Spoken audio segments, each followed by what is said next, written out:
You're listening to the RMPodcast, the official podcast of Red Moon Productions. Here are your hosts, Brandon Davidson, Keith Cheatham, and Sean Sebastian. Enjoy.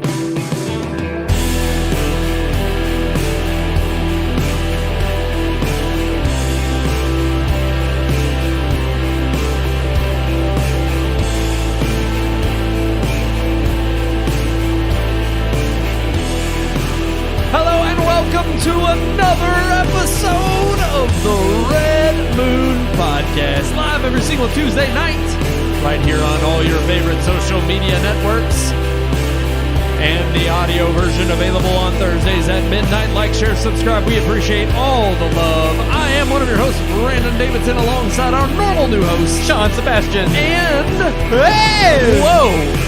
Having a little trouble with his headphones. Yeah, the little wire on the side there had gotten in the way, so it wouldn't fold right. Oh. I had to adjust it to move that wire out of the way. Man, he's got it now. Yeah, it's all good. It's fixed It's now. all good. He's ready that to little go. like I kept putting it on my ears, and it wasn't sitting flush right. It was all lopsided. I was like, "What's going on here?" You had that Wayne's World moment there for a Wayne's second, where it was World? like extreme close up. Yeah, that very much matches exactly the production that we put on here every week. Yeah, public access cable. Whoa, it's Sean There's and two of Sean me. and Sean. Oh, back to Whoa! what's the part where they do the swing and they're like Heather Locklear. Hey, Heather Locklear's hot. yes, she has aged gracefully. Who's another one that's aged gracefully? We were just kind of talking about this. Glenn Close. Damn you! With all those Lost my carrots. coffee on that one. It's been a while. I know. That's a She made- a deep cutback. She made our intro. She's in the intro. Yeah, she is. That's right. Those carrots. say, I'm fond of her. Carrots or hot dogs? They were carrots. It's carrots. Olivia Munn did the hot dogs. Oh Yeah. yeah. That's more appropriate. I guess that matches her. Yeah. I don't know. She's a hoe. Whoa, dang! I wasn't gonna go that far. My Did goodness. she give her kid a weird name? Probably. She's all one of they the all ones that do. gave him a weird. They gave all the do. kid It a doesn't weird name. surprise me when they do. They're freaking nuts. Anybody in Hollywood is nuts. I thought Olivia Munn escaped that.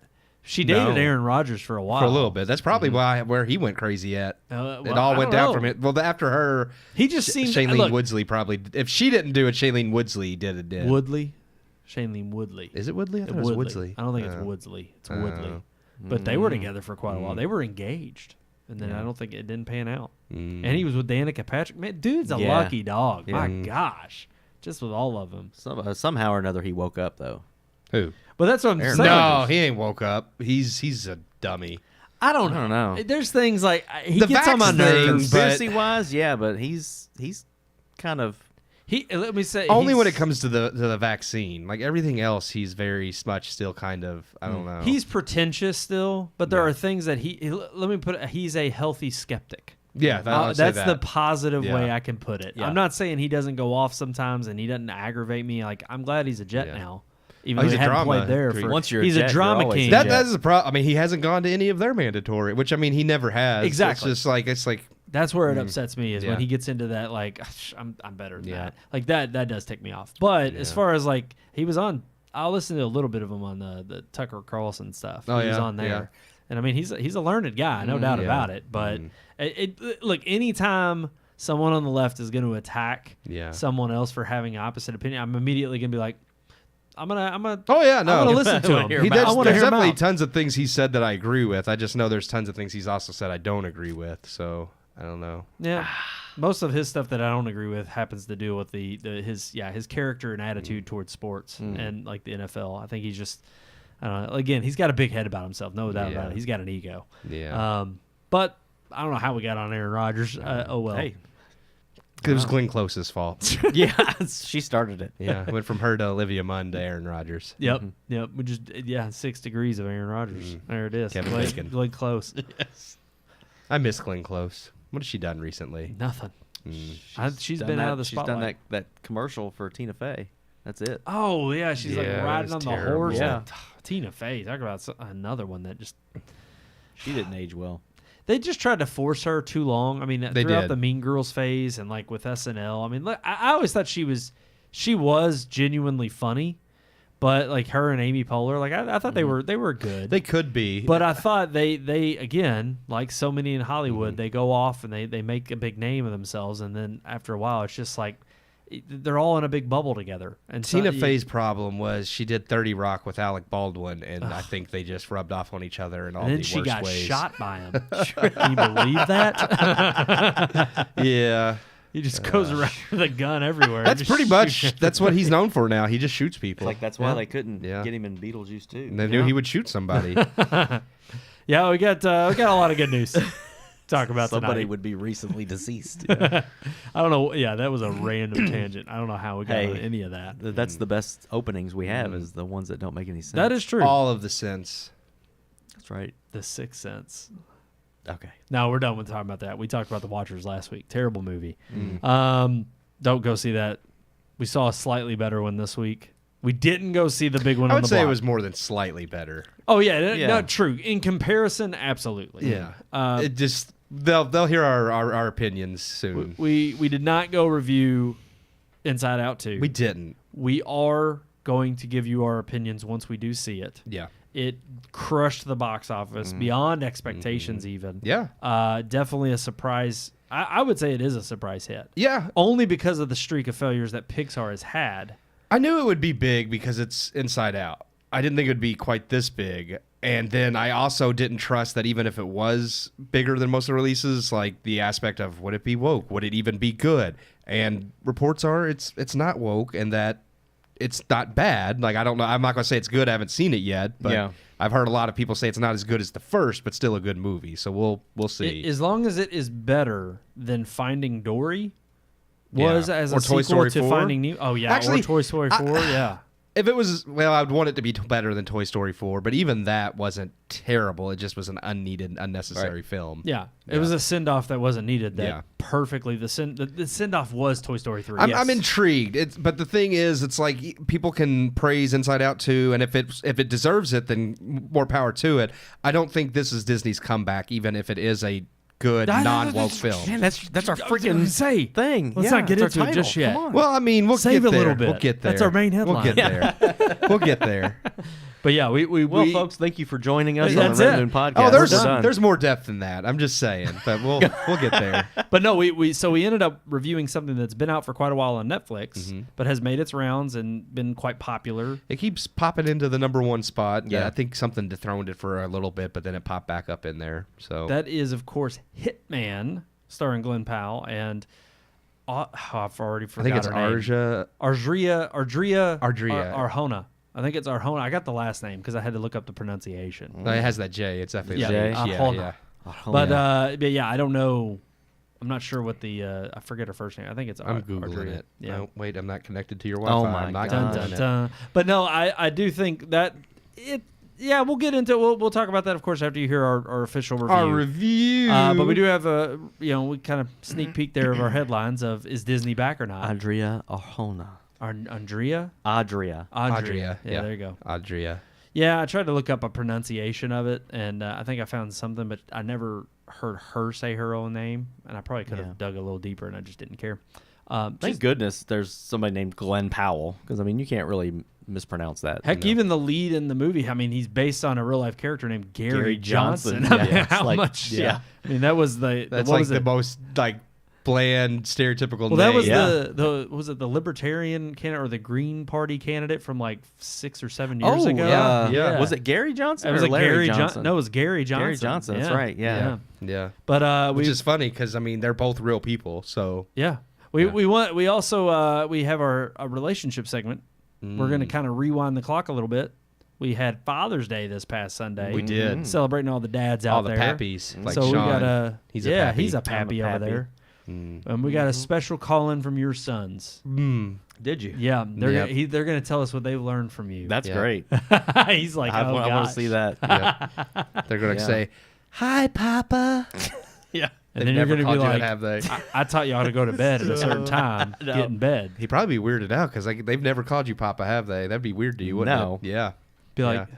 Papa. he'd be like, this is AI. I try to Yeah. get my wife to call me Papa, but she won't. No, that's Poppy. You got to call you Poppy. Big Call me Papa. Poppy. Big Papa. Like Glenn, they call me Big Poppy. No, Hey, Poppy. We've. Hi, Poppy. Hi, Poppy. All right, Oh, God. we've taken too long on this intro, so let's get into the review. No, we're right at 10 minutes. Well, that's not? still. We are. Oh, we We let's are. do it. That's what's it. Let's dive into the review. Here's our review of Netflix original Hitman.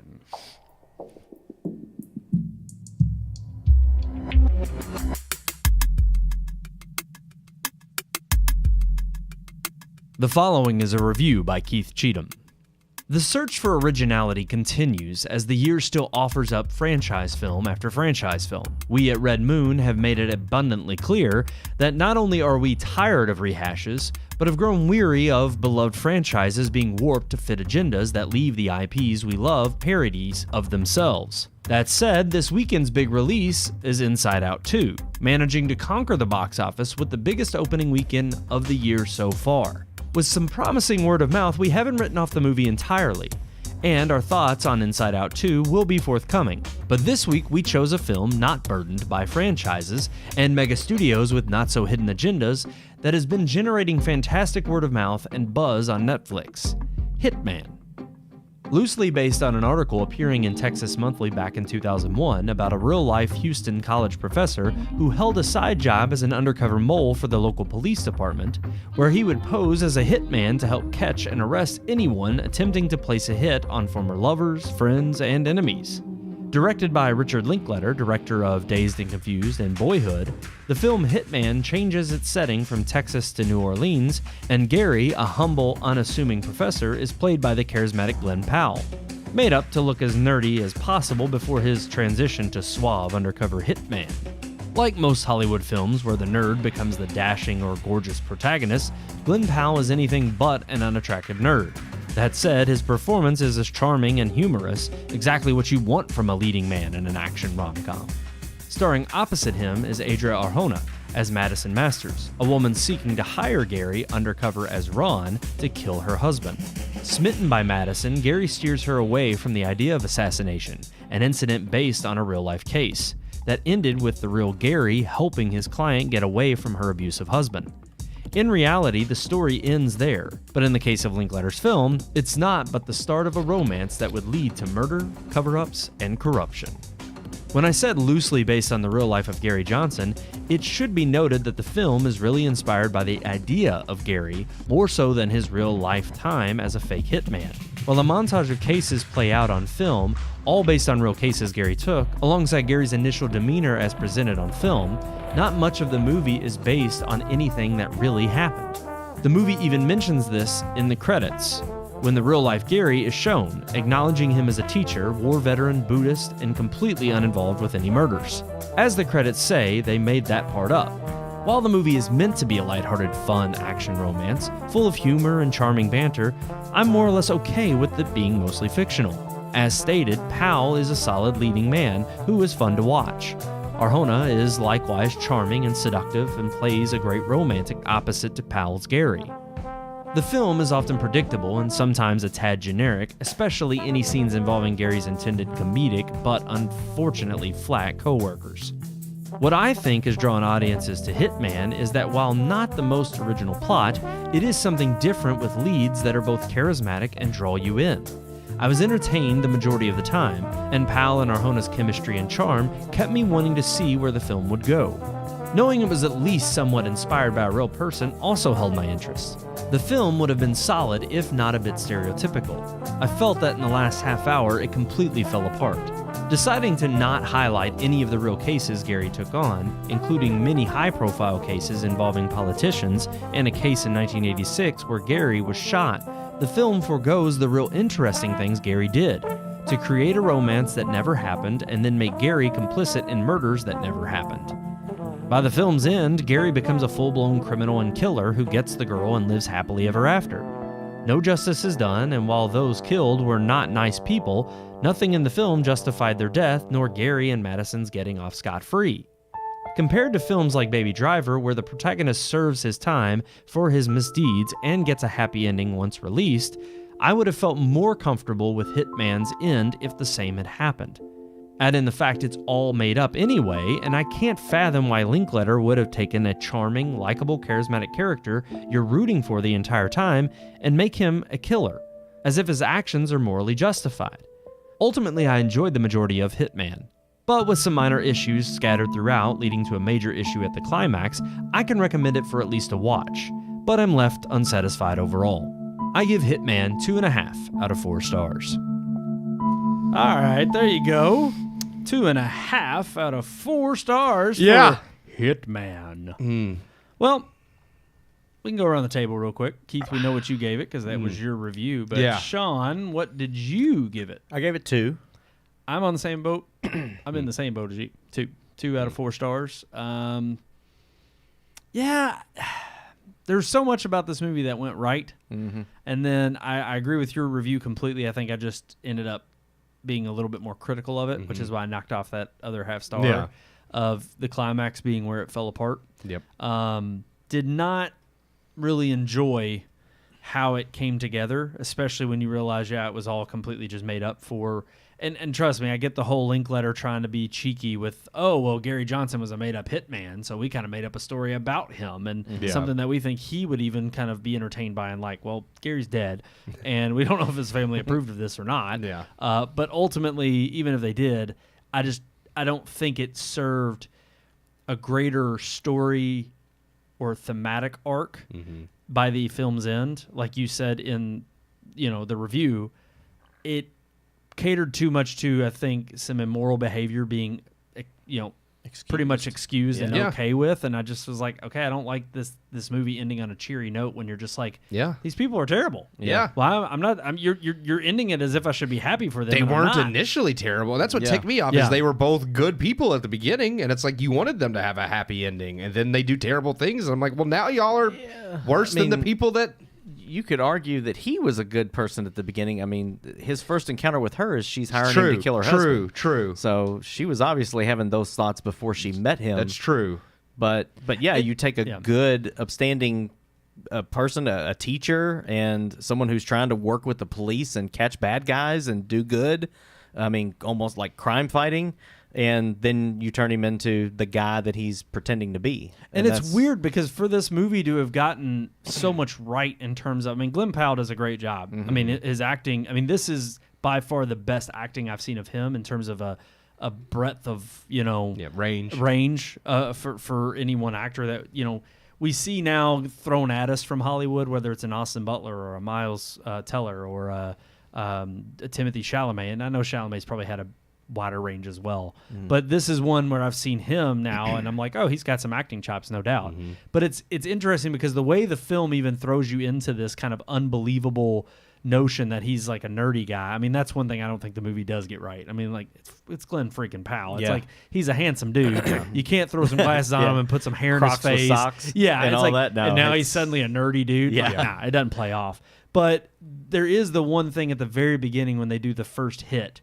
And I like the reaction of his coworkers, and I like that it's just like a light switch flips, and he jumps into this character, and they even comment, and they're just like, "Damn, go Gary!" He's like, "Hit it!" But it could have easily been to start the film off so quickly down that road. It could have easily been a weak point that just the film suffered from that point on. And no, it's sold very well.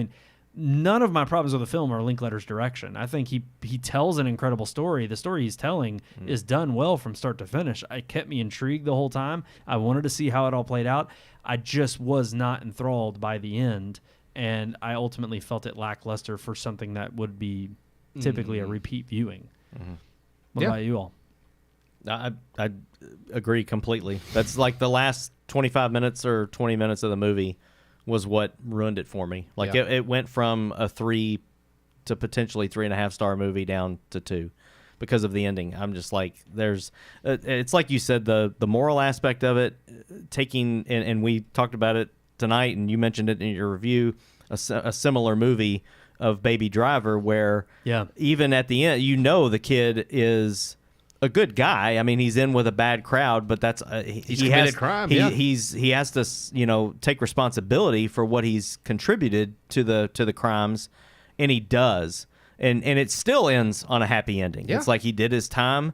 The girl waited for him. They get to live happily ever after now, and he's out of that game. He's no longer, part of that. And especially another thing that's underscored in that movie is the people that get their comeuppance. They're literally they're supposed to, and they're it's good to see them get their comeuppance. They're really bad people. In this film, the people that end up getting turned on, or at least get the worst happen to them, they're maybe jerks, but they're not like they don't deserve to be killed. Yeah, it's ridiculous. And like that was my problem with. Yes, the movie does a good job of maybe kind of taking you down roads that you think it's going to go, and it doesn't quite go in that direction. But it's not so unpredictable that you can't see how it ends up turning out. Yeah. Except for the climax, which again seems very contrived. Yeah. And yet at the same time, I still feel like they set it up to be going a completely different direction where there is no payoff in that way. And that's really her maybe pulling the wool over his eyes and taking advantage of him where he thinks he's the tricky one. And yet, that whole time I kept thinking, oh, we're going to find out like she wanted to originally put out a hit on her own husband. Yeah. Only to come to find out he's not really a bad guy. He's probably a pretty decent guy. And then he's thinking, oh, crap, I got myself involved with some psycho. And I thought that was going to be the turn. And then even though you do come to find out the husband's a jerk, it's like, okay. But he's not like some evil. He's not abusive. He doesn't beat her. It's he not doesn't like he's hit like her. a drug lord, or right. it's like if he had been like some like evil criminal mastermind that gets his comeuppance, I might have been more okay with that. But I'm like, literally, these are two innocent people that were just not nice people. Yep. It's like you can't just kill someone because they're not nice. Right. I mean, and I hate it too because you're also left like so many of the instances of him putting out these hits on people. We go through a montage, and I said it a little bit while the review was going.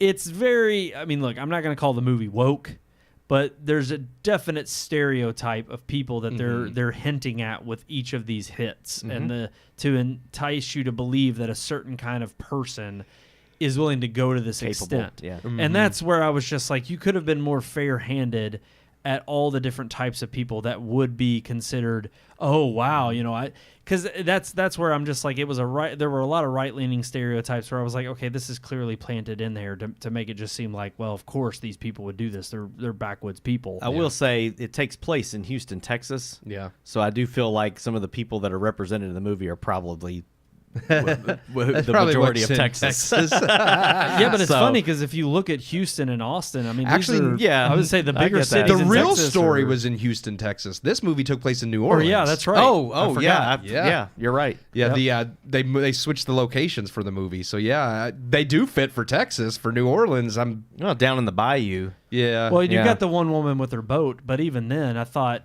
Again, that was just hillbilly-esque. But then you got the guy with the shooting the gun, the ski, and I'm like, his personality types were hilarious, and those were good. And again, it showed his range as an actor.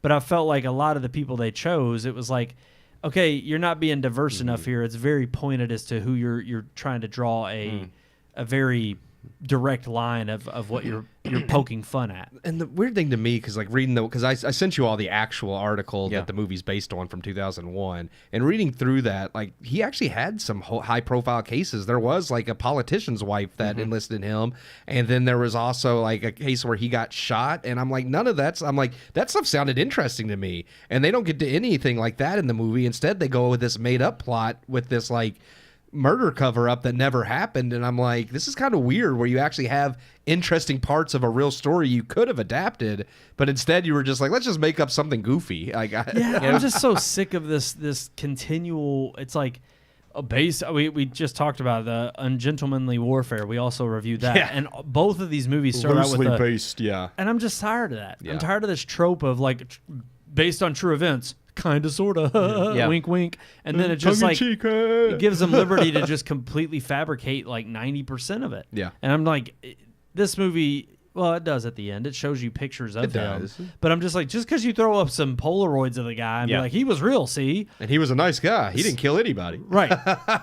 But this movie made it sound like he was a prick. Yeah. And that he ended up turning over on a I think the movie's point was that he was still a nice guy. It's okay if you kill somebody. You could still be a nice guy. That's right. All pie is good pie. All pie is good pie. That's right. And apparently that was, I saw a featurette, that was a line that Gary used to plant, like, to let people know that he's that the guy. was actually one of the. There were a few moments in the movie that they did pull from the real life. Yeah, like that was one, and then like some of the people that he did meet with were based on actual cases that he was undercover as, but none of them really like. It was just like a montage of just here's some stuff that really happened, and then the rest of the movie is just going to be whatever we want to do. Yeah. It's like they could have made up their own movie at that point. That's what I was thinking. If you have this story of this guy and his life, his job, take that story of a guy that pretends to be a hitman to entrap people into and then make up, which is essentially what they did, but don't base it off of Gary Johnson. Like, don't base it off of a real. They could have changed his name. Like, they changed the location. Yeah. You could have changed enough things that it's your own, based on what another guy did. It could still be inspired by Gary Johnson, but everything else is fictional. Right. Yeah. Another movie that kind of did that, but I think in a better way, because there was so much more obscurity with regard to what we knew, was American Made with Tom Cruise. Yeah. Oh yeah. And like that one was I think a more. It was well made in the sense like it was enthralling, but you also weren't sure what was fiction, what was nonfiction, and also just by the film's end, it's like, okay, I don't want to give it away, but it was definitely a better movie in the sense that it kept you on the edge of your seat of what was going to happen, and then it is left open ended as to, is this really what happened to the guy, or something like Tarantino with Inglourious Basterds or Once Upon a Time in Hollywood, because the crux of those stories aren't about the actual history, even though historic moments happen within those movies. They're an alternate. So the way, like, he alternates it, like, to where the events that happened are different in his movies. I'm fine with that, because going in, it's a fictional movie. So when something that from history shows up and it's different, I'm like, okay, well, this was never advertised as being based on a true story or being the actual story of Hitler or Shannon Tate. So I'm just like, Sharon Tate, yeah. So I'm just like, that he changed stuff, like it wasn't supposed to be like. Well, and he's picking events where people clearly know what that was they fact also and do what know was that fiction. like that's not how that happened. So the other thing I didn't really care for in this movie, and I thought it was going to go a lot deeper than it did, because I mean it is a movie that's very much based on not action, but through the dialogue and through the script, and it's done very well. Again, there's phenomenal, tremendous scenes throughout this film. One in particular when he's conversing with his love interest and trying not to give up the jig that they're in cahoots together. And I thought that scene was directed beautifully, acted well between both of them. But the big issue I had was there were a lot of instances where you see him as a professor, and he does these deep, he is a psychology professor, and he's doing these deep conversational dives with his students. And he's going into what you consider to be, what is underscoring premises that the film is building on top of with the story they're telling you of like some of the psychological tactics and tricks, and also how it's steered his behavior. And I never felt like those moments were landed by the end of the film. I felt like they were wasted. Fully They didn't pay connected. off. To his actions. Exactly. Yeah.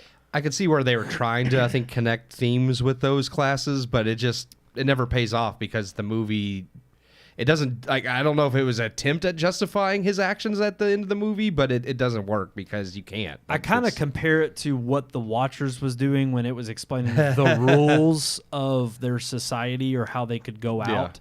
And I'm like, you're trying to build this lore, and in this case, it was real psychology. You're trying to showcase that you've done your homework, but at the end of the day, if the story doesn't really rest on it, I mean, again, it's kind of one of those more show don't tell, and I just felt like he felt like as long as he shoehorned those scenes in there to showcase, see, we know what we're doing, we know what we're discussing, and what we're really talking about here. He then kind of blindly sidestepped that for regards of for him to be able to tell a movie that he really wanted to tell. And I didn't think it really that payoff was ever there. So it was kind of like, all right, that's a wasted opportunity of again exchanging wit and clever what you think is wit and cleverness for just kind of milquetoast, mile wide and an inch deep. So all together, I mean, it wasn't a terrible movie by any means. I was entertained. I thought it was definitely something from start to finish. I enjoyed. But yeah, I'm with Sean on this one, 2 out of 4 stars. Yeah, he's made good movies in the past, but like I feel like just like with every other director, I think Richard Linklater has been very hit or miss lately. Because I did not like Boyhood. I know it was praised. No, I remember we reviewed it. yeah. And I definitely was not a fan of that one. But I mean, I did like Dazed and Confused. I liked. He did School of Rock. Yeah, that's actually that's that was a great good movie. one. I'm trying to remember. I think there was another one of his I really liked. What's really great about Dazed and Confused is it not only just captures that time period, but again, it's more of a show don't tell. Yeah, It literally is you're dropped right into the 70s of being a high schooler, a freshman in high school in the 70s, and that it just tells that story of that time, and that's all it is. And it's like it encapsulates so much of its message in just telling you a very simple story, but letting you live and breathe it through the characters that you've created. yeah. Thank you. No. I'm just saying. That was great. No, I think for Dazed and Confused, it really is the atmosphere is kind of the story, and that's fine if you do it well. But and there's like kind of comparing it to what I was just saying about the him taking the psychological deep dive. It's like so much more of the nuance of what you're trying to say speaks volumes in terms of in a larger grandiose way through something like Dazed and Confused than it does through something like this. I was going to say, A Scanner Darkly was the other one. I remember I that did like one. that movie. And that one definitely does a lot of psychological stuff much better than what we see in this movie and other. So, yeah. Not to mention the completely rotoscope Yeah. animation of So, the film or whatever. That was awesome. I remember that one. Yeah, has that was a- a big thing. That is one thing about him that I do like is that he has a wide array of, like, it's not like Tarantino films are always, no matter the genre, are very much Tarantino. Linklater, I feel like he has a wide array of genres that do feel very different, yet still him. So Yeah, it is one of those where if you didn't tell me this was a Richard Linklater film, You probably wouldn't have I realized. probably wouldn't Yeah, have realized yeah. it. No. yeah. But alrighty, there you have it. That's our official review of Hitman. Check it out if you got Netflix. It's worth a watch. There it is. You got it. Hey, it's working. I didn't even. Yeah, pull up sometimes you anything. don't have to. Sometimes I got to touch it tonight. Apple. Oh, that was you. I got to do that. All right, Dan. Yeah. That wasn't me. No. Keith always chooses the same ones. Well, I was saying all right then, because you got to touch it. All right, Dan. You want me? You waiting for me to do it? 'Cause No, I'll do it. no, we're going to the headlines. I'm rolling the open. I want to see that movie. Absolutely. I just want waiting. that version of Star Wars. As soon as I saw you hit that button, it's like I'm gonna do it now. Yeah, I knew it. I knew he was going to do it. Cacophony of You just sounds. see him in the. I in the have pod to give racer. I gotta give Anakin his due because they're trying to erase Anakin from Star Wars. So I need everybody to know, he's still was out the there. chosen one. The Acolyte is terrible. That's what we're referring to. Yeah. They have tried and are succeeding at Everything destroying that Star was Wars. significant about Anakin Skywalker is now like just. It's It's still significant to me because there's only Everything 6 movies, but Lucas built has been completely laid bare. and he's just sitting back laughing. I mean, we were just talking about it with the Counting his Hitman. money. He's sitting there. Everybody hated me. Yeah. How you like it? How you like me now? I think of that Remember deep that? fake where he's Yep. just like, Yep. That's George. He's sitting there like. but no, I kind of like Hitman. It's like we're talking about how it didn't need to be based on a real character. It's like everything you're seeing in Star Wars world now. It's like no.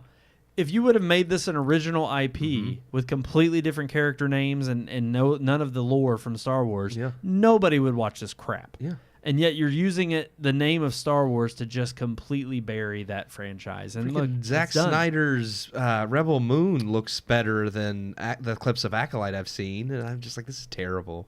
Terrible. That's saying a lot, dude. That 'Cause is. those movies are terrible. and I'm bet a they're Zack better Snyder than, fan. I bet they're like, better than Acolyte. I haven't seen either one. I've not seen Acolyte or Rebel Moon, but I bet they're better. I'm sure they are. I mean, there's some pretty epic moments in the movies, but man, don't they're worry, just- his I'm waiting for the R-rated big cut. I'm waiting for the Snyder cut. Yeah. Which is funny because Comes in August. if that does happen and comes out and it's better, quote unquote, I'm like, just freaking stop, man. Just put out your cut originally. yeah. Like it's so Netflix stupid. wanted a PG-13 version, so they had to compromise. They'd give him his R-rated version later. Sure. It's marketing. It's all a ploy. It is. They knew that. Yeah. And I hope they're freaking taking it in the tooth right now because it freaking is probably not worth the money they spent on that. I don't. I think Netflix is doing okay. Better than Disney right now. I don't know. It's They're in the funny. black. That was supposed to be a Star Wars movie, Well, and it is. He better wanted than he Star wanted Wars. it to be Star Wars, and Disney turned Yeah. him down I'm and just made saying the what- Acolyte yeah. instead. Yeah. Wow. It's true. I wonder if it would be better than that. I mean, don't it know. still would have been bad, but All right, let's move on to our headlines because we are talking a little bit Disney's about in the Star Wars headlines. with Disney. We're talking about, well, I don't know. Should we go from the bottom up? Because the other two are pretty short headlines. I like bottoms up. Ooh, all right. Let's start from the bottom now. We here. All right, talking about Daily Wire partnering with Angel Studios. Yeah. They're actually bringing The Sound of Hope to Daily Wire Plus if you're a subscriber. Never heard of it. It's a movie, Angel Studios movie that is kind of akin to, I wouldn't say akin to, I mean, obviously Sound of Freedom, very similar title names, but it is based on a true story about Possum Trot. Possum Trot, an orphanage of saving children that have been abandoned by their parents. But hey, it's another, I think, movie that is probably got a feel-good message behind it about the people that are trying to do some good in this world, common, ordinary people. And I think it's pretty cool that Daily Wire is partnering with them. I mean, you have a lot of movies in this kind of, I would say, space that Yeah. need the publicity and they need to be able to persevere in the market. And they did have, great success with things like Sound of Freedom. Yeah. I recently just watched it with my parents. So we went into the theaters and saw it, called Sight. It was okay. I mean, so far, other than Sound of Freedom, I thought was an exceptional film. Yeah, yeah. And I don't know if that had a lot to do with Jim Caviezel. Obviously, the subject matter is very intense, but it takes it very seriously. But I also told you I watched Cabrini. I wasn't a huge fan of Cabrini. I thought it was milquetoast. The set design is great and the cinematography is great for what you consider to be like small budget Christian oriented films. I think obviously Angel Studios being their pedigree, they want to continue to make bigger, better films, and the way to do that is to get support. And I think Daily Wire's got that kind of platform to offer that, and it's cool that they're partnering. And who knows? This is probably not going to be the last time we see them partner together. I doubt it. And I mean, I am interested. They did say like it's been praised in early screenings for how like honest and accurate the portray like the story is. Like they were faithful to it. It's not like they made a bunch of crap up like Hitman. So so it's like it is something that I am, because I've heard of Possum Trot before. I just didn't really know its significant, like, until like reading about the movie. I was like, oh, like it's something I'd like, maybe a news report or something that in passing that I just had forgotten about or whatever. But yeah, I just wanted to throw that out there, just give it some support and love. So if you get a chance and you are a Daily Wire Plus subscriber, go check it out on there. Also, we've got, this is weird. This is going back a ways when we last brought this story up. yeah, Armie Hammer breaking his silence, coming out to talk about all those rumors from cannibalism. well, all and the abuse. blacklisted people come back after a while, anyways, to try. They try to like. Crap, what's his name? Joss Whedon? No, he hasn't been back since he got canceled. Yeah, he's been. He was in House of Cards. Oh, Kevin Spacey. Yes, thank you, Kevin Spacey. It's funny because he he's keeps taking trying to come back. Well, he's taking the odd route and hitting up all the like. Foreign and indie flicks is what he's been doing. No, he's been doing like the weird talk show. He was on Piers Oh, Morgan I have recently. seen. Yeah, I have He seen him was doing the on talk shows. Tucker Carlson. It's Yep. bizarre. Well, it's like if Like- the left won't accept you, maybe maybe the That's right. that's what I'm saying. He's groveling at this point. Yes, Yeah. yes. I feel like he's just trying to go to anybody to get a platform. He's to like, speak. let me back in. Alec Baldwin, though, he'll always be accepted with love. No. But no, Armie Hammer specifically, he, of course, I don't want to say he denies. He kind of makes light of some of the comments that were made, because obviously the story broke, I think it's been over a year ago now. Yeah. That, these direct messages or texts that were unveiled that somebody gave up, it was kind of still in the, thriving Me Too movement of just all women shall be trusted regardless of what evidence they bring forward. Kind of more. He mentions being thankful now because he was in a bad place before. And Well, right, and that His life's and better it is now. weird because I'm not gonna lie, like the tone struck me as odd because of course he's just like, I mean, it was just crazy. It's like this stuff comes out about cannibalism. I'm like, really, seriously, like he kind of scoffs at it. And I'm like, okay, yeah, it might have been, that you didn't perform cannibalism, you didn't actually enact it on anybody, thank God. But the fact that you're messaging about it and it's some fetish, Yeah. I don't think that there's still weird, some man. It's weird. psychological help that's needed. So while he may be thankful that it got him out of a rough spot in his life or somewhere where he thought he was already spiraling into something he wasn't, I'm like, yeah, that's all of Hollywood, man.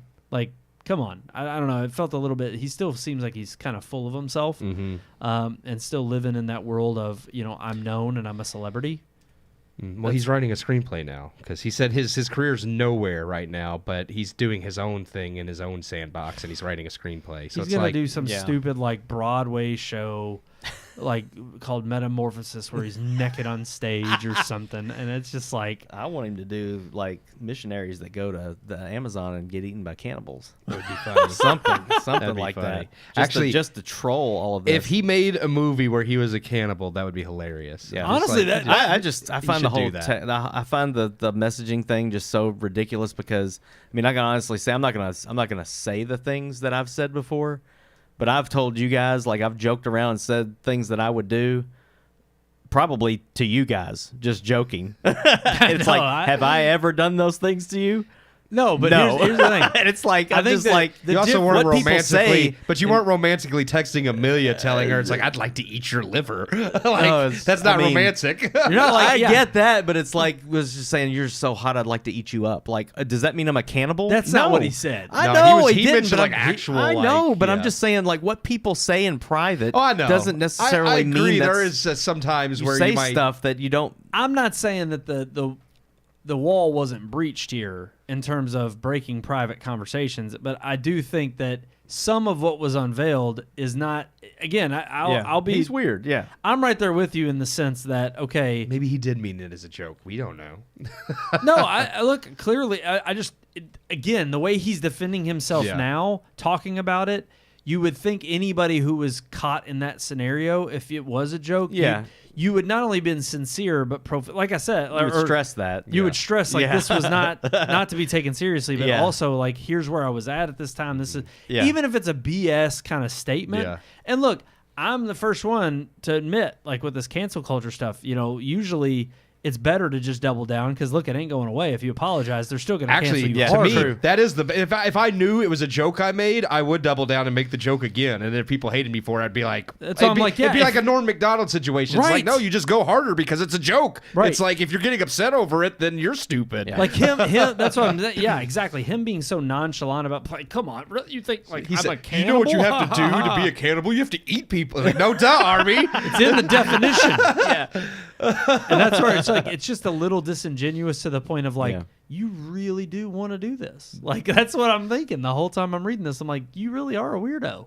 And you're just hoping nobody has found out or this unveiled a little secret part of you and now you're just like I mean, other than I know he's been in other things, but really his career's never really been that huge. Like he had a big blip with Social Network, and then he's been in other stuff. But this I'm is like just a Jonathan Majors incident. Oh, I know. This was something that I think blew up and as he was becoming a rising star. Oh, yeah. And Armie Hammer was definitely after. I mean, heck, he was all the way back in Social Network. That's what I just said. Like other Yeah. than that, I was just like, he's not been on like a radar that I've known, like that I remember. So I just like I Was don't. he in The Man from U.N.C.L.E.? Was that him or was that somebody else? I Henry can't remember. Cavill was. Oh, that's right.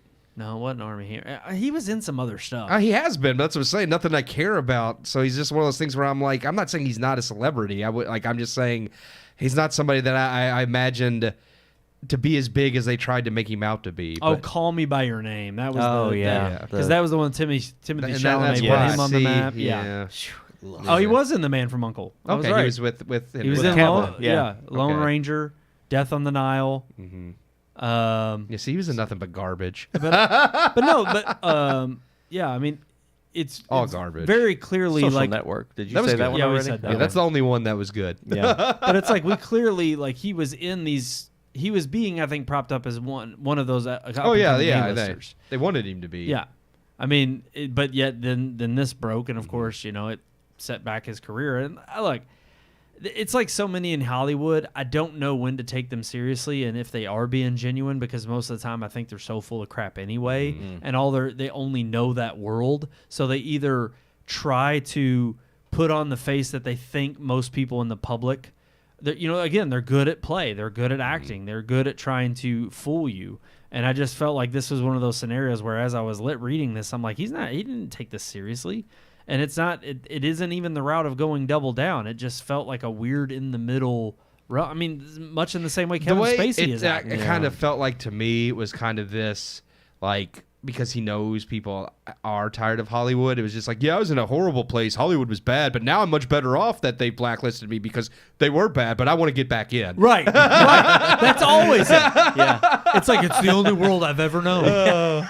That's what it is. True, yeah. And it's like they're still decrying, what happened to them, and they want to still be accepted by the same freaks and wackos. Like, well, look at Disney hiring this lady to direct The Acolyte when she worked was for Harvey Weinstein's Weinstein. personal assistant. I mean, she probably set up some of these. Oh no, friggin- they said she didn't know anything about any of baloney. that. Bull It's like his crap. personal assistant didn't know a single thing. she of what probably was going walked on. him into the room. It's like all of Hollywood knew what Harvey It's like, Weinstein was doing, but Harvey, her. you have a 10 o'clock with Jennifer Lawrence today. Yeah. And then right after that, we've got, we're going to Charlize Theron. Yeah. Oh, okay. She's next. I'm just like, come on. Like, that's... we're moving on to Disney. Yeah. I guess. Can I say one thing first Gosh. before we move on? And it's a terrible Because thing to real say, quick- but I think it's hilarious. Go ahead. I was just going to say, on one of the comments for the Acolyte, when they were talking about her, it was actually on X. It was a comment on X. Someone mentioned, it goes, Harvey Weinstein was a necessary evil. Oh, my gosh.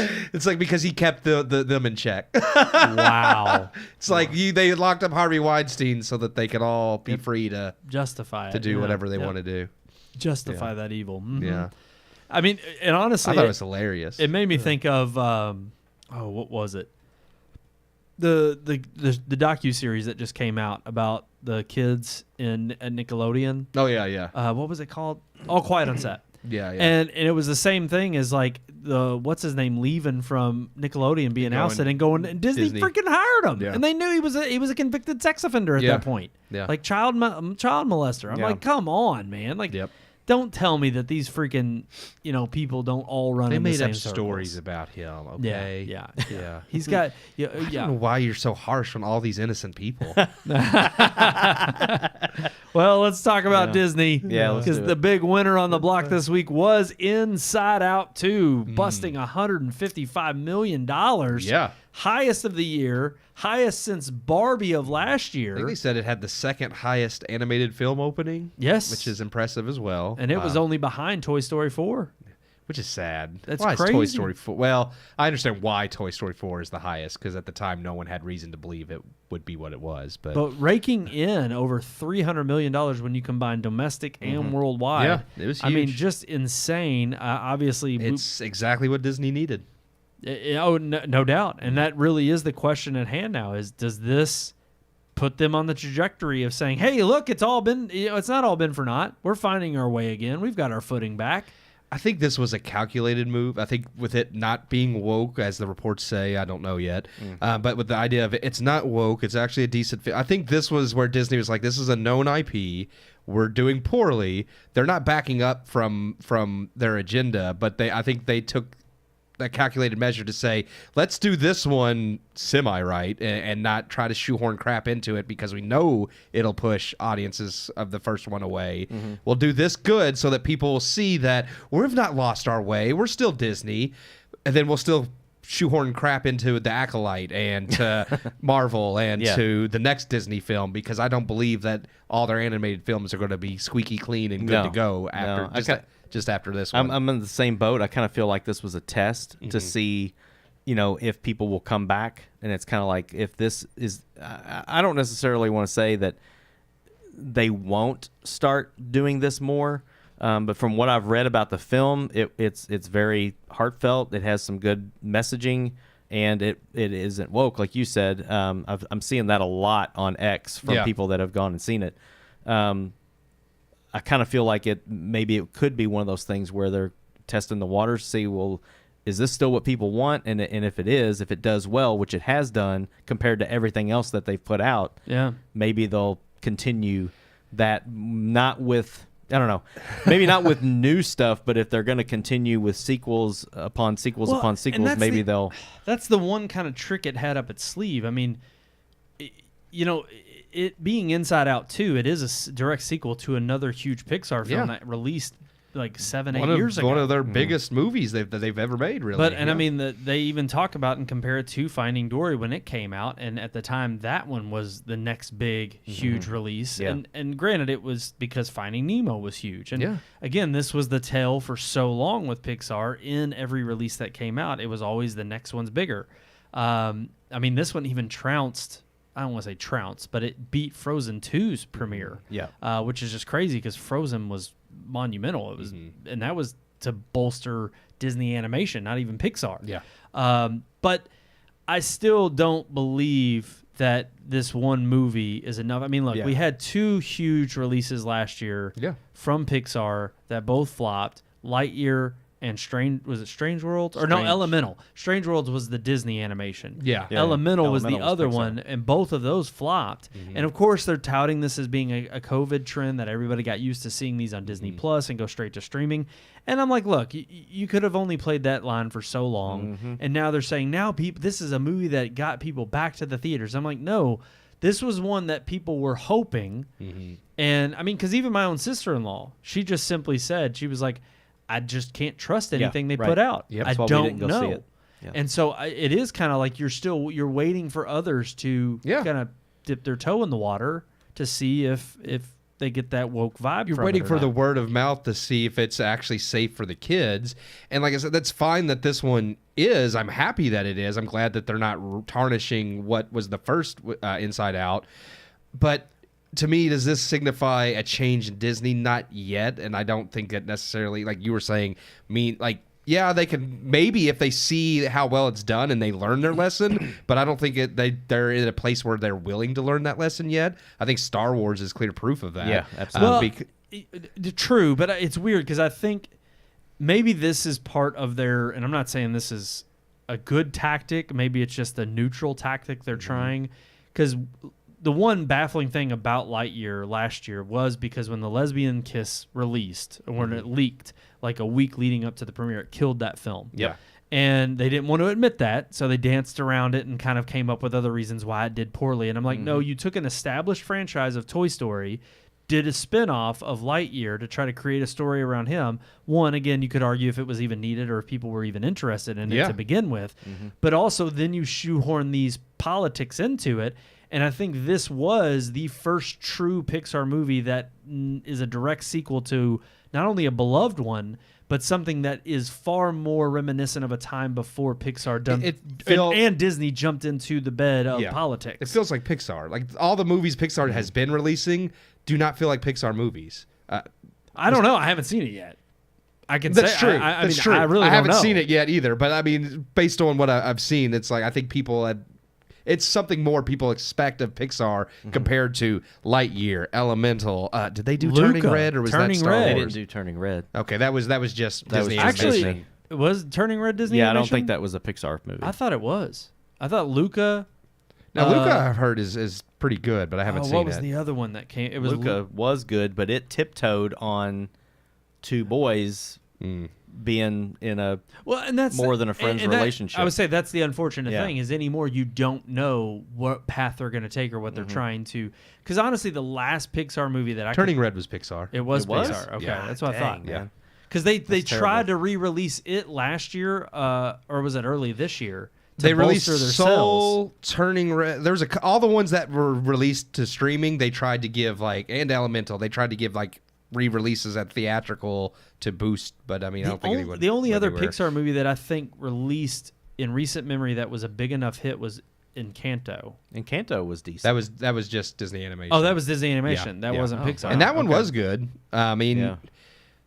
See, then the last Pixar movie that I could probably say I remember that I thoroughly Coco. enjoyed was Coco. Yeah. I love Coco. Yeah. And even then, it's not my favorite, but it was the last very well-grounded, very Yeah. traditional, great Pixar. Had just And that was 2017. yeah.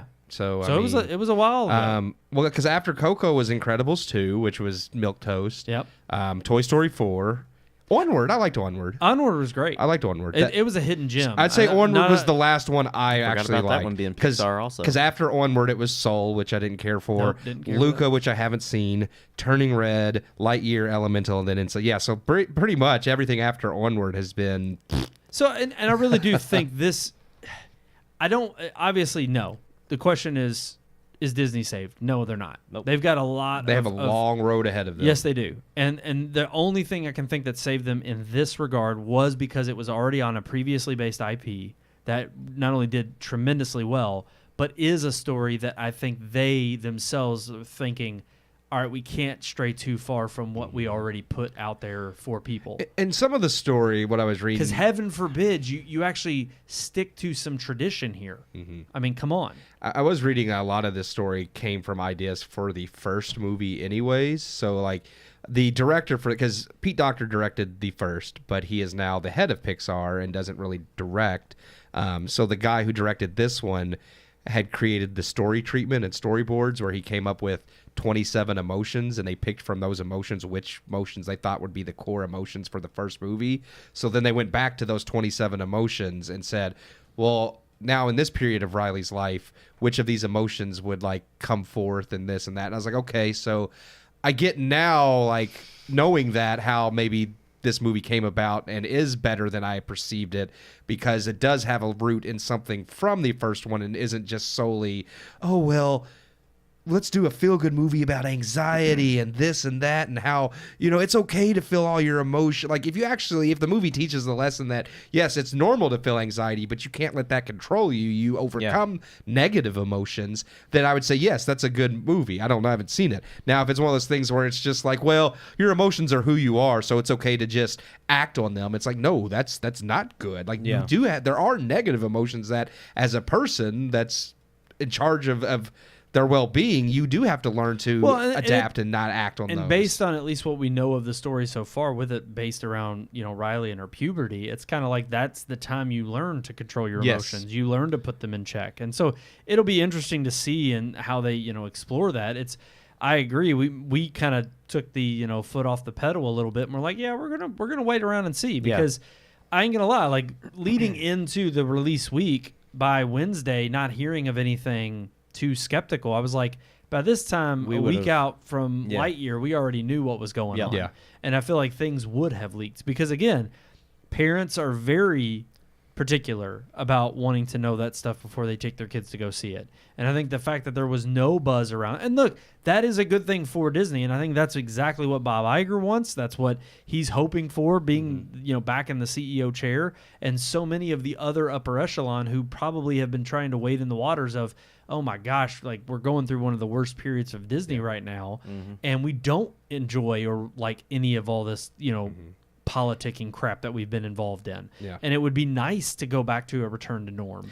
And I think you have people who are the silent majority that are wanting that, but they need some leadership in that way. And to see something like this that maybe doesn't tread in those waters doing well, I think is a sign of them saying, all right, this is a little bit more of the force we have to take. I would much rather something like, if this really is a wholesome movie, I would much rather something like this be as huge a success as it is, and then all their woke stuff continue to flop. True. So that hopefully they do learn, because again, like Sean said, they release this, they see it's going to do well, so they're like, okay, this is something people are responding to, they like it. Acolyte's over here dying, and it's like people are really responding to the Deadpool trailer. If that comes out and does well, it's like hopefully if people, again, put their money where their mouth is, don't go see the garbage, but support the stuff that's not garbage. Yeah. That's how you convince a company that has, like, again, they are a business. They have to make income or else they're out of jobs. Bob Iger knows his ass is on the line if he doesn't steer Disney back into a good direction. So hopefully this is something they can learn from. And hopefully, as they move forward, it's like, I know there's stuff that's already been in the works, so I'm not expecting, Captain America 4 is probably still going to be woke. It's like, but if, Deadpool's great and they learn from it, and, the next couple movies after Captain America 4 are better, it's like, again, it's a case-by-case basis. I don't trust Disney yet. It's like, but I'll watch the next Marvel movie. I'll watch probably not Star Wars until I hear it's good again, because they've not. Kathleen Kennedy has killed Star Wars, and until they remove her from Lucasfilm, I see no hope of Star Wars ever. If Gary Johnson was still alive, I was going to hire him to go ahead and just take out Kathleen Kennedy. I think there is no hope for Lucasfilm until they remove Kathleen Kennedy. Yeah. So There's no hope. no hope. No hope. But there's a new Episode beginning. 10. Yeah, there's a No new hope. beginning. No, well, I also do think, I mean, in a practical sense, yes, this is saving Disney's butt right now because they need this money from all the flops. Do I think it's enough to overwrite the wrongs that have been made? No. They've had a lot of flops in the last year and a half. But, like you said, we already know Deadpool Wolverine is tracking with huge amount of ticket pre-sales, especially for a rated R film. This is definitely giving life to the theaters and the fact that they want to see this. I mean, the fact that we're towards the end of June now, past the point of June, and now we're finally getting a successful summer blockbuster. Yeah. I mean, we've had nothing. I mean, Furiosa just came out. It's going to be on digital and streaming on June 21st. Yep. So you've seen these huge movies come out that were supposed to be the landmark for what theaters were hoping a good summer would be. You still technically have some other major releases that hope they can count on. A Quiet Place Day 1. It is a franchise film, I know, but Despicable Me 4 is definitely going to that be one a will hit. probably do well. No, I don't know if it'll do Inside Out too well, but I think that one will do well. Yeah, just from it being an animated film. And then, of course, with Inside Out 2 and Deadpool and Wolverine. I mean, you've got enough, I think, there to probably say that this will be a successful summer, which is a totally different story than what we were singing a month ago, where it was just on life support. Yeah. So I do think in that regard, Disney is counting, they're counting their money at the table right now, thinking, all right, we've hit a streak. If we can capitalize on Deadpool Wolverine and maybe see a few more successes with what we put out. I mean, if anything, like you said, Keith, you go to support the movies that deserve it and don't support the ones that don't, it sends a clear message. And eventually the money catches up. Money talks. It's like the businesses can try to force whatever agendas they want all day long, but if they're losing money and that they can't. It's like they know that without the money, they don't have a job. So I kind of feel like Disney has been at a point where they've been so big and they've made so much money that they've gotten to where they do kind of feel like we can make something, and if it doesn't do well, we can continue to double down on that message, even though it's not making money or gaining views on Disney Plus. Yeah. But that can only go on for so long. It's like eventually they've got to make a financial decision to either course correct or continue losing money. I think they've got enough money that they can lose some money and be okay.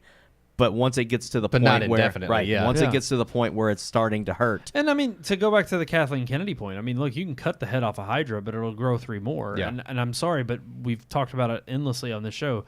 Disney's got a culture problem. Yeah. And that is the problem with even getting rid of Kathleen Kennedy is Star Wars is tainted because the entire it's an infestation at this point. You have to clear out the bad actors who are willingly going to die on the hill of their beliefs of what their woke messaging is.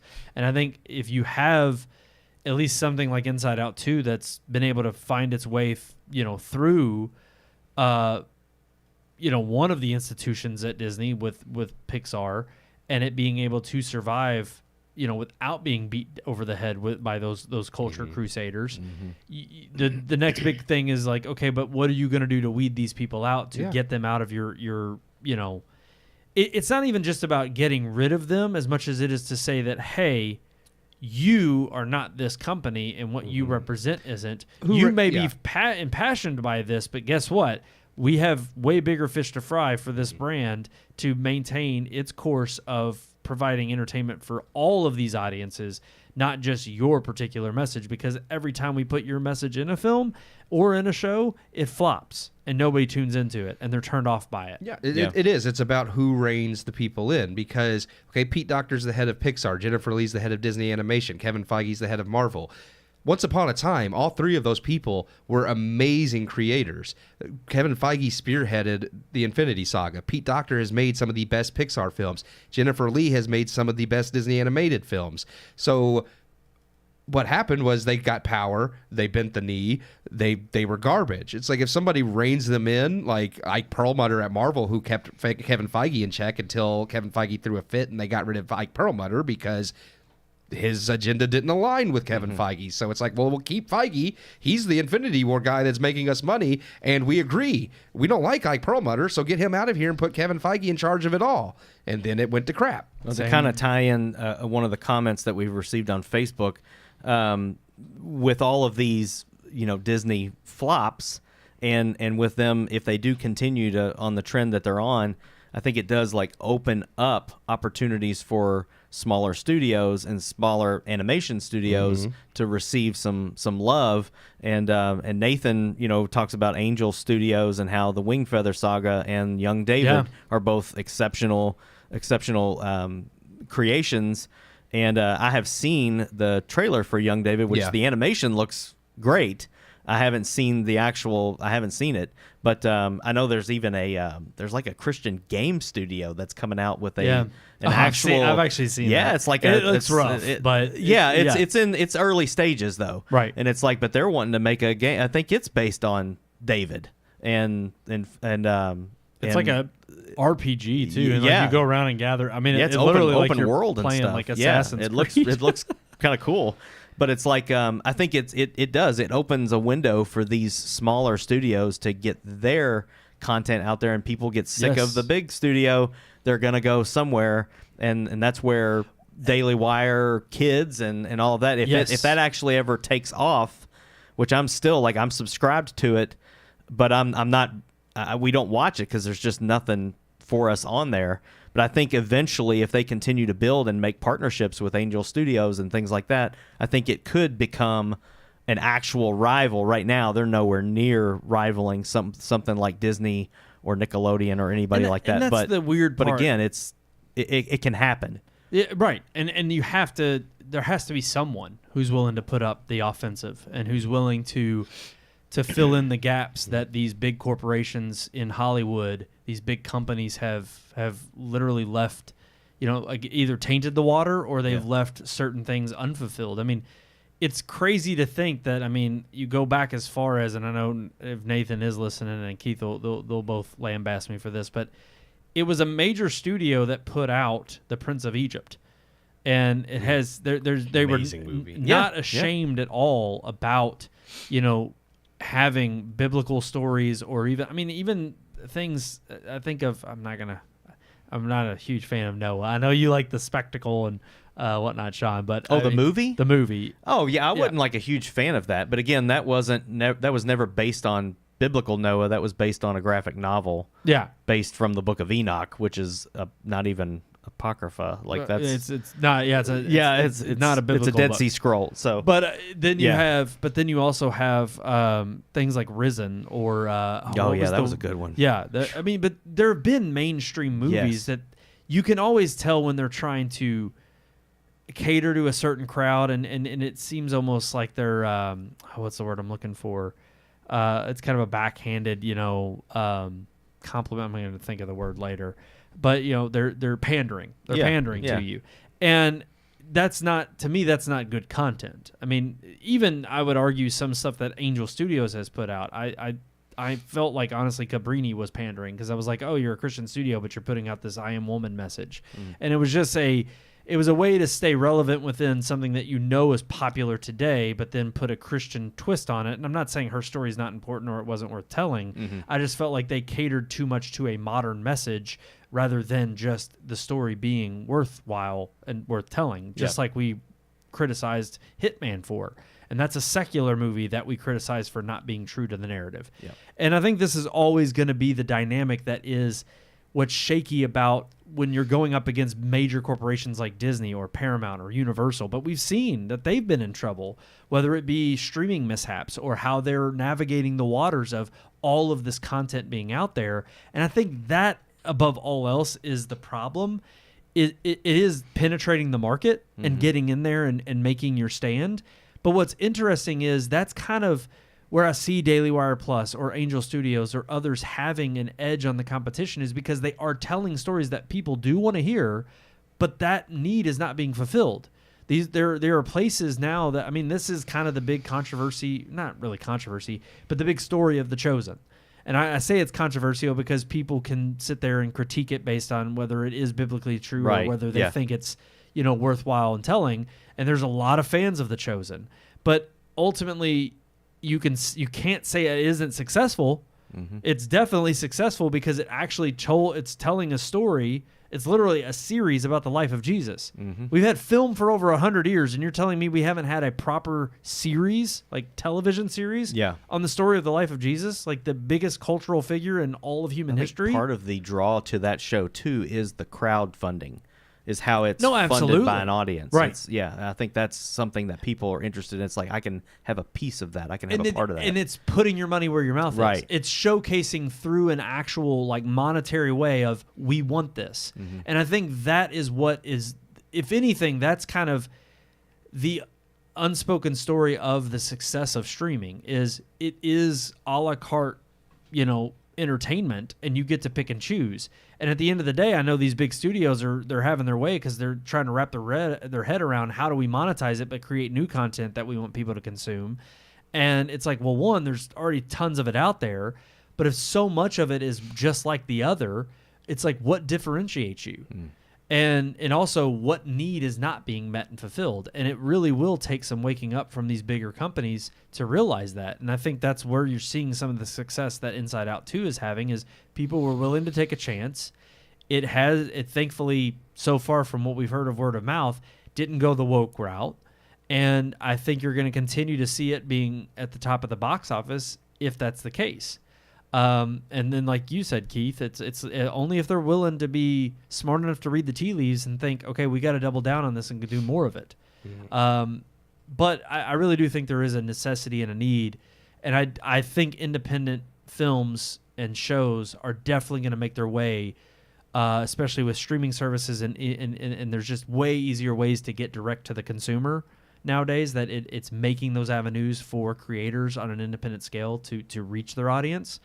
And I mean, this may be controversial, and it'll be my last point, but I really do think AI is going to change the game and how so much of this content gets created. I mean, when you talk about the animation, ability of whether it's, I'm sorry, the story of David, what's it called? The one from Young David. Yeah. AI is going to get to the point, I mean, it already is practically, where you can come up whole cloth with a certain art style, and as long as you can prompt in certain ways for it to do exactly what, and you may criticize me and say, well, that's taking away from the true art of animation. True, and I'm not going to, that's a whole nother argument. Yeah.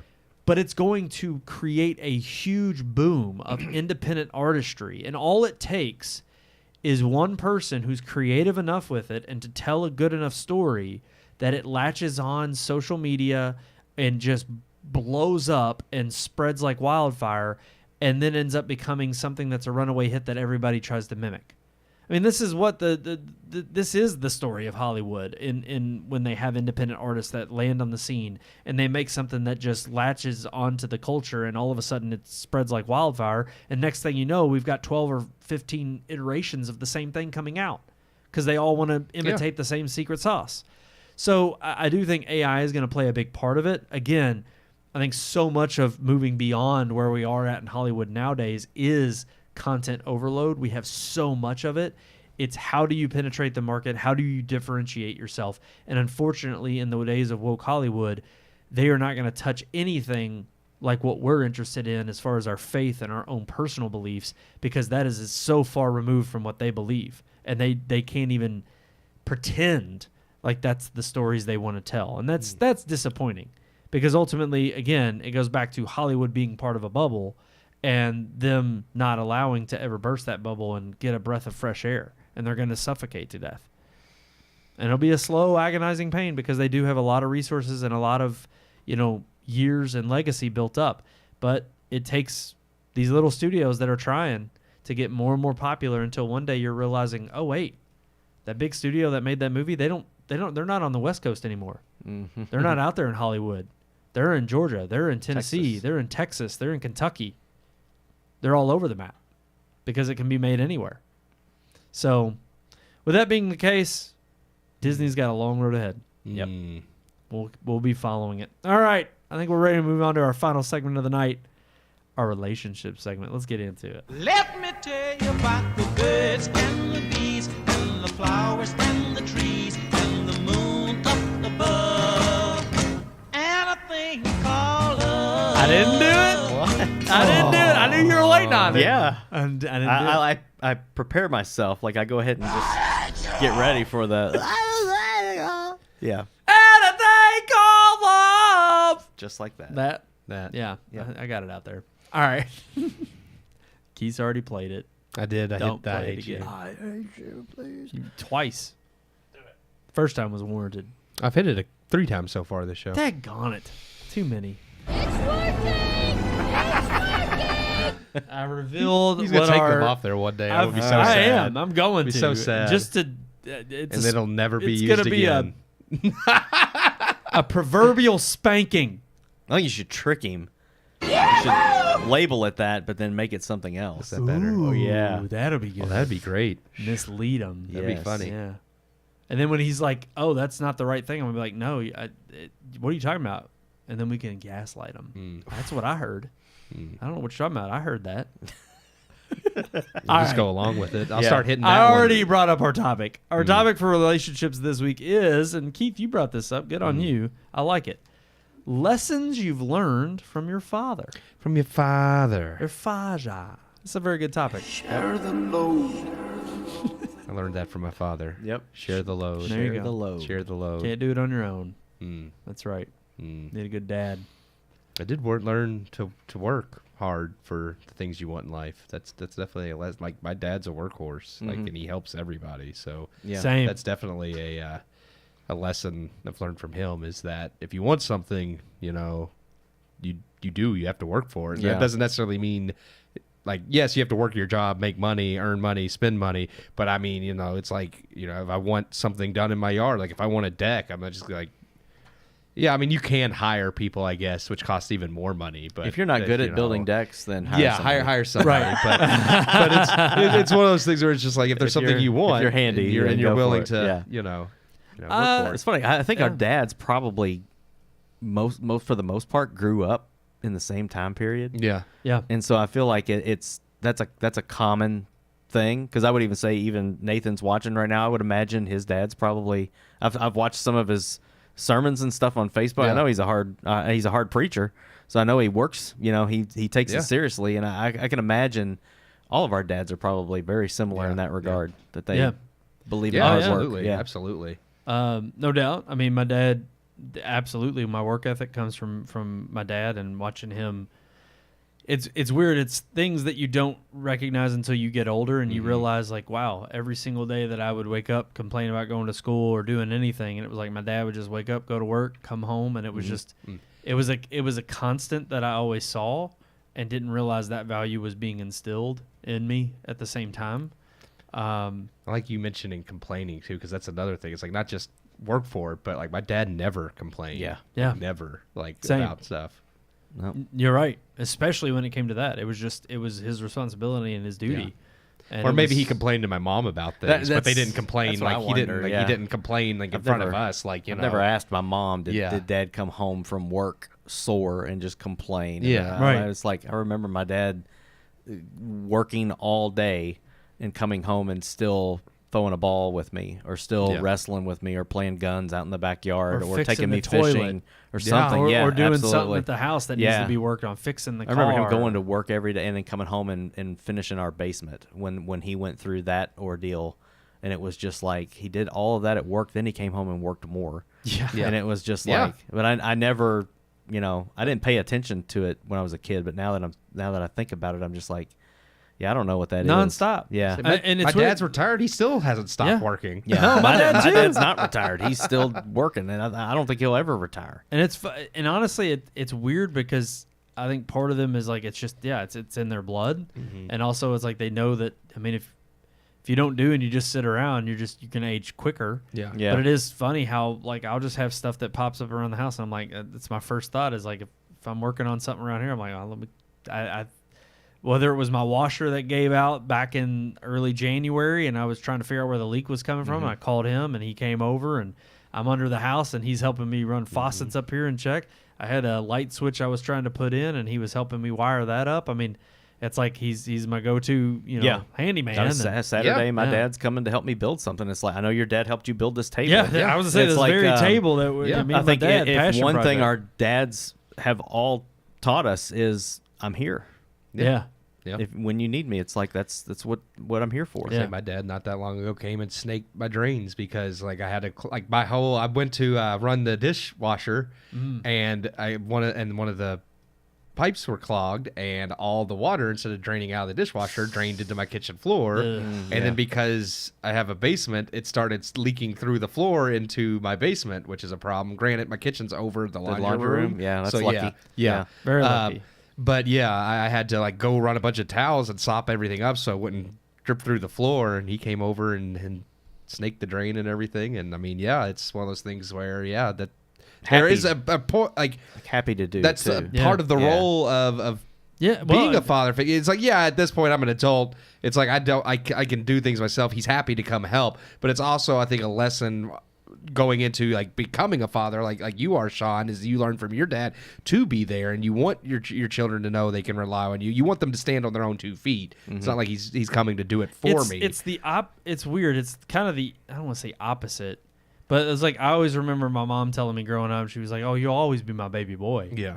Telling each me and my brother and my sister that, or you're always going to be my baby. I think it's an unspoken thing. So, my dad's never been like, "Oh, you'll always be." Right. Yeah. But that's the way his is like. My mom says that, and I know it would be like, oh, of course, if I call my mom up and tell her whatever, she would immediately chime in dad. or I was gonna say he shows it. yeah. But he shows it. Yeah. It's like all I got to do is just call him up, and like it's like he's gonna come at a moment's notice, and it's just no questions asked. He's gonna he it's just part of the job. He knows to show up and be there. And I think too, I mean, just countless things. Whether it's when I was younger and showing me how to fish, showing me how to canoe while we're going down river lakes, and showing me tools, like teaching me tools and how to use. And I changed my oil, changed my brakes. I mean, my dad taught me those. Changed my spark plugs. Like, I mean, as far as like just regular maintenance and tune-ups, like my dad showed me how to do all that. And that's, I mean, there's handy things to know because I mean, you can go get. I mean, if your car's under warranty, you should take it to the shop because you void your warranty. But if your car's not, it's like, I mean, changing the oil is easy and cheap. Like rather than paying someone to do it. So. And it is funny because there are times where it's like I don't want to burden him. I mean, like I don't want to bug him because I know it's something, but it's that weird like, he's not going to say no. Yeah. But you almost have to be like, all right. I don't want to worry him down. I was gonna say I don't want to wear you out. But then again, you'd be like, no. Well, it's funny. Sometimes you do things yourself, and maybe they don't turn out that right or whatever, and then your dad's just like, well, why didn't you call me? Yeah. It's like I can't tell you how many times I've done something or told my dad, like I put those shelves up and it was a pain. It took me like 4 hours. Yep. Nothing was working right. I couldn't find the studs, blah, blah, blah. He's just like, why didn't you call me? I could have helped. Exactly. I'm like, yeah. Like, duh. Yeah. But my dad, go ahead. No. I was just, 'cause my dad, one of the things I would say that was kind of like I learned from him just from watching and not from him really ever telling me or stressing it to me or whatever, was just like forgiveness. Because my I don't want to go too deep into it on the podcast because people could be listening, but it's like my dad's family's not the most gentle. I mean, there's my dad's own brothers have screwed him over, and he forgave them. Like, I mean, royally screwed him over, and it's I can't tell you how many times somebody the jail would call at 3:00 in the morning, and it was one of a family member calling from jail, and they called my dad because my dad was the one who would help, and but he would do that and not hold it against them, not judge. He would do it because he loved them, because they were family, and when people screwed him over, he forgave them. Sometimes to the point where I've kind of been like, Dad, why didn't you do something about that? Why didn't you say something? And it's just, but he taught me how to let things go and how to forgive when it's necessary, like when you should. And that's something that he didn't ever have to tell me that. I witnessed it.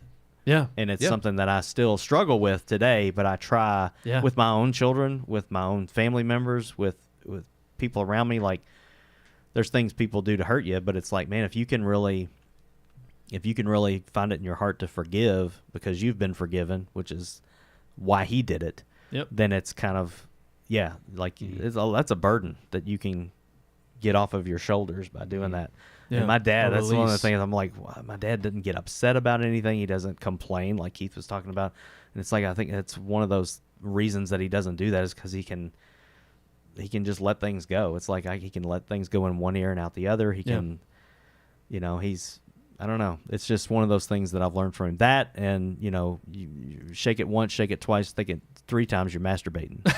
That's one of the things. And he taught me that. So, I mean, crap, I was going to steer back into something serious. That was good. It broke the tension a little bit, But no, I would also, it's weird. It's this unspoken of kind of, I don't know the right word, quiet. I'm going to think of the better word after the show. I know I am. But just a quiet, like resolute, sternness that is always there. It's not necessarily that my dad was always the rule setter in the house. I know it's funny because he's even told us now we're all adults. He's like, yeah, there were times where I definitely should have laid down the law better, and I shouldn't have depended on your mom to do so. And, which is sincere enough that he would come clean about that and say it. And it was weird because it's like, it's not that we didn't pick up on that when we were kids, but of course when you're a kid and you find out when it's like, well, I'm going to go ask mom this or I'm going to go ask dad, and they know. Yeah. But you also think, I'm pulling one over on them, and it's like, yeah, you're not. They also grew up too and had parents. But there is still something about the consistency of your dad being there, like you said, not complaining day in and day out, going to work, coming home, dealing with the things at home, but also this quiet solitude of a bedrock. It is the foundation of the home, and it is something that you look to. I mean, this is probably I don't want to say it's a bad example, but I remember when this is kind of just a funny story of something I remember recently when we made that post a couple years back. Oh yeah, about the Deadpool thing. I made that post. Go ahead. Yeah, and just but say it. Again, as Red Moon, we posted it as Red Moon, and I said, yeah, okay, that's hilarious, and it was vulgar, but we bleeped out some of the words in the post, but it was very much in poor taste. And my dad just simply texted me, didn't comment on it, and all he said, "Hey, son, I just saw that post on Facebook, and I just want to let you know that he said I'm disappointed. I thought you could have come up with something more creative than that." And I mean, it spoke volumes. Yeah. Because, I mean, that's the last thing you'd ever want to do. Mm. And I think it was funny because I told you all, and we all, like, immediately, it's like, wasn't even your all's dad, but we're all just like a man of an older generation, someone you respect, someone telling you, hey, bad job, not good. That's out of line. It only takes one person, a man, to tell you that you do respect, for you to have that kind of immediate, like, oh gosh, all right, I don't want to upset you. Yeah. Like I don't want to disappoint you. I don't want to disappoint you. You feel, it's immediately, it brings you back into, and it's something that I think a masculine figure can only provide, because it sets the tone for, again, I'm probably using poor choice of words and I could articulate it better. I don't know why I get on here and I can't. But it does. It sets a standard that I think you look up to and you want to uphold. And I don't think that can come from something feminine. I think it has to come from something masculine. Yeah. Again, from God our Father. And I think instilled in your own father, your earthly father, are those same values. And when he imparts them on you and expects you to rise to that same bar, when you don't meet it, it's the only way you can sit there and say, okay, I've got something to shoot for. I've got to be better. Mm-hmm. And in the same way, I would think that go back to forgiveness as well. is to have that discipline and, that strength and that obedience to admit when you've done wrong and to be better. And I think when you have a father in your life that consistently shows you that over and over and day in and day out, there's just nothing that can beat that. I think our world needs more of it. Fathers are extremely important. Happy Father's Day to everybody out there who is one, to you too, Sean, and the kids you're raising. And we hope everybody has a wonderful relationship with their dad and has been taught many wonderful lessons. I think that's going to do it for this episode. That's good. Good one to end on. That was good. Good topic, Keith. You came up with that. Very good. Thank you all so much for tuning in. Hey, you did that one too earlier.